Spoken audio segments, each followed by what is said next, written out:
제가 최근에 했던 물건 것도 한번 보여드리도록 할게요. 예전에만 그런 게 맞느냐? 아니에요. 지금도 가능합니다. 어떻게? 물론 금액의 차이는 있습니다. 아까 물건 같은 경우 뭐 더 디테일하게 얘기하자면 월세의 어떤 수익이나 이런 부분들은 뭐 아까 거는 그냥 간단하게 예를 들어서 제가 그 1억 4,400에 대출 받았던 거에 이자가 대략적으로 한 4% 잡았을 때 한 4-50만 원 나갔다면 이자 빼고 한 5-60만 원 남았던 구조예요. 큰돈은 아니지만 내 돈 들어가지 않고 남았다는 것 자체에서는 나쁘지 않죠. 지금 뭐 적금이 뭐 5% 7% 막 올라가서 막 적금 바꾸는 것 때문에 난리 될 거 아닌데 내 돈도 안 들어가고 아니면 들어가도 1,000만 원, 2,000만 원 들어가서 50만 원 나올 수 있는 적금은 아직까지 없더라고요. 제가 여태껏 해봐도 그런 적금이 없어요. 그래서 제가 그걸 못해요. 대신 제가 이제 표현하는 게 경매 적금을 합니다. 경매로 이렇게 적금을 하자라고 말하는 거예요. 같은 개념입니다. 제가 실제로 또 진행했던 물건인데 보시면 이건 2021년 6월에 나왔던 게 2020년 10월 작년 10월에 해서 잔금을 2021년 12월 정도에 했던 그런 물건입니다. 보시는 것처럼 1층 상가는 똑같아요. 근데 약간 등기상은 아파트가 있고 약간 경사가 있다 보니까 여기가 1층인데 등기상은 지하라고 표시가 되어 있지만 이런 건물들이 간혹 있습니다. 약간 언덕이 있거나 산이 있거나 이런 경우가 있습니다. 이건 뭐 참조하시면 되고요. 이 건물 중에 경매 시간에 언급할 건 아니지만 채권이라는 걸 또 제가 잡아서 되어 있었던 물건이고 그 중에 실질적으로 가장 살아있는 게 여기 이 부동산 자리를 여기 옆에 지금 부동산 자리를 낙찰받은 케이스인데요. 보시면 감정가가 2억이었던 걸 1억 4,300에 뭐 한 번 떨어져서 한 70%대에 잡은 거죠. 많이 떨어져서 잡은 건 아니고요. 그런데도 불구하고 이게 괜찮다고 할 수 있는 게 뭐냐면 똑같이 보시는 것처럼 말소 기준 근저당이 2015년 11월 24일입니다. 이 날짜보다 세입자가 뒤면 책임질 게 없다고 그랬죠? 날짜가 보시는 것처럼 뒤에요. 그러니까 이 사람들은 물어줄 것도 없고 원칙적으로 경매가 되면 인도명령 대상으로 나가야 돼요. 내보낼 수 있어요.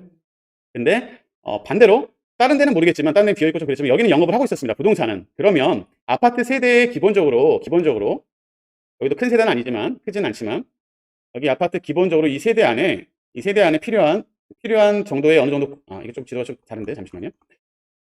이걸로 볼게요. 여기 아파트 세대 안에 최소한 부동산 하나씩 가장 많이 들어가는 것 중에 하나가 부동산이 있으면 아파트가 있으면 부동산, 편의점, 뭐 이발소, 세탁소 이런 것들이잖아요. 기본적으로 부동산 하나 정도 필요한 자리예요. 그러니까 이 부동산은 사실은 운영할 가능성이 높았던 거죠. 그걸 생각해서 낙찰을 받았고 실질적으로 얼마에 2,070에 있던 세입자는 자기가 나가길 바라는 게 아니라 다시 재계약하길 바랬어요. 왜 재계약하길 바랬냐면 이분이 나간다고 하더라도 생각해 보십시오. 여기 시설 투자를 해서 했던 돈이 이분도 있겠죠. 뭐 권리금이 됐든 새로 할 때 돈이 들어갔을 겁니다. 근데 그냥 나가버리면 권리금과 이 보증금은 하나도 못 건져요. 근데 다시 재계약을 하면 실제로 제가 이제 아니까 재계약을 하면 권리금은 건질 수 있는 거예요. 팔고 나갈 수 있으니까. 주인이 바뀌기 전에 경매가 된 상태면 매각이 안 됩니다. 희한하게도 경매는 안 사요. 경매 있는 상태에서 일반 매매가 안 돼요. 안 돼요. 안 되다 보니까 권리금도 자기도 받을 수 없고 아무런 방법이 없는 걸 알고 나서 그냥 월세만 안 내는 거죠. 그나마 이제 보증금을 좀 손해를 덜 벌려면. 월세를 계속 안 내면 경매 진행되는 시간이 걸리니까 그동안에 이 보증금에서 손해보는 걸 만회하는 것 정도는 가능하지만 결국 그렇다고 해서 뭐 권리금이나 이런 걸 받고 나갈 수는 없으니 이분은 낙찰받고 낙찰자랑 다시 재계약을 해서 월세와 보증금을 내고 그 상태에서 곧바로 권리금 막 팔고 나가셨어요. 그나마 권리금에도 건지고 회복을 하려니까 머리 쓰신 거죠. 이걸 안 나가고 그냥 이렇게 버텼다면 사실은 자기가 잡았다면 제일 좋지만 잡기는 좀 부담스럽고 나가고 싶은데 경매되는 상황에서 판매가 안 되니까 오케이. 그러면 내가 재계약을 하고 그 조건으로 다시 권리금 받고 팔자. 그래서 뭐 금액 얼마 받았는지까지는 모르겠지만 최소 뭐 얼마 받으실 뭐 1, 2천 이상 받으셨겠죠. 시설비가 있으시니까. 그러니까 만회를 최소한 하고 나가셨으니까 이번 손해를 덜 보신 거죠. 오래 있었던 것도 아니고. 그럼 반대로 1억 4,300에 낙찰받았다고 계산하겠습니다. 1억 4,300이고 똑같이 계산해 볼게요. 감정가에 60% 대출 나온다고 제가 말씀드렸습니다. 공통적입니다. 지금 6, 22, 1억 2천 정도가 대출 나올 수 있었고 낙찰가에 80에서 90% 나올 수 있다고 계산을 한다면 8, 2, 8, 4, 32 해가지고 대략 1억 2천 한 80% 정도는 1억 2천 비슷하게 나왔을 거라고요. 그럼 이분도 똑같이 지하는 조금 대출이 덜 나옵니다. 그러니까 1층은 더 잘 나오고 지하는 원래 나오는 것보다 한 10% 정도 덜 나와요. 한 90% 나올 수 있는 거랑 한 80% 나오긴 합니다. 경우에 따라 좀 다릅니다만 이분도 뭐 80%, 90% 대출 받았다고 하면 진행했다고 하면 결과적으로 내 돈 한 2천 얼마 정도 들어갔다가 보증금을 받고 나면 나머지 한 1,000만 원 정도 투자해서 월 이자 1억 2천의 이자를 계산했을 때 뭐 한 달에 한 30이든 40이 나간다면 그 남은 금액 반대로 3, 40만 원 정도 남는 거죠. 크게 남는 건 아니지만 3, 40만 원 작다고 할 수도 있어요. 근데 1,000만 원 들어가서 3, 40만 원 받는 게 있냐고 물어보신다면 그거는 흔하지 않을 겁니다. 보통 우리가 말하면 이건 30만 원, 40만 원 나오면 3부 이자, 4부 이자라고 말을 하잖아요.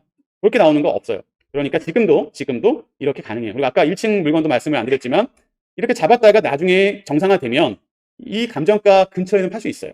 감정가대로 다 받으려면 좀 욕심이라서 안 될 수 있습니다만은 감정가 근처의 금액에 팔 수 있으면 나중에 매매 차익은 덤으로 생기게 되는 거죠. 꼬박꼬박 월세 받다가 나중에 매매까지 받을 수 있게 된다면 그러면 괜찮지 않나요? 그래서 그렇게 할 수 있는 게 이렇게 아직도 가능하다. 이것도 처음에 들어갔던 돈은 물론 좀 더 들어갔지만 보증금 돌려받고 나니까 1,000만 원, 2천만 원으로 할 수가 있는 물건 맞죠? 그래서 지금 그렇게 말씀드리는 거예요. 충분히 가능하다. 이것만이 아니라 더 가능합니다. 이렇게 계속 할 수 있는 물건들이 너무나 많아요. 다시 찾아보시고 하면 많은데 사실 저는 이렇게 조금 표현이 그렇지만 작은 물건보다는 좀 더 큰 물건을 본답니다. 어떤 물건들, 막 이런 물건들을 보거든요. 근데 지금 시간에 여러분한테 이런 물건을 보여드리면 너무 크니까 처음부터 이걸 하자는 얘기가 아니에요. 근데 나중에 마지막 기회가 되면 한번 잠깐 설명을 드리겠지만 이런 물건들도 사실 같은 조건으로 따지면 그렇게 생각보다 큰 돈이 들어가지 않아요. 원리만 이해하시면 됩니다. 내가 이 감정가의 60% 나오거나 낙찰가의 8, 90%가 나온다고 하면 결국은 내가 낙찰가의 10%와 20%만 있으면 건물을 잡을 수 있네? 이라는 걸 이해하시면 돼요. 그게 뭐 특이한 케이스가 아니라 다 된다고요. 다 된다는 걸 아시게 되면 거기에 다시 보증금을 돌려받으면 이렇게 큰 물건들도 내 돈이 거의 안 들어가거나 작게 들어가거나 생각보다 적은 금액으로 수익이 나올 수 있는 게 많이 있다라고 이건 좀 궁극적으로 좀 먼 미래라고 생각할 수도 있겠지만 앞으로의 목표라고 생각하시고 제가 이것도 했던 물건이라서 말씀을 드리는 겁니다. 제가 하지 않은 물건들은 뭐 말씀드려봤자 의미가 없는 것 같아서 안 하는데 그렇게 생각하시고 하면 될 것 같아요. 일단은 뭐 이 시간에 뭐 전체적인 얘기를 다른 거 더 할 수 있는 물건들도 쭉 해놨는데 요거 하나만 더 간단하게 말씀드리고 이따가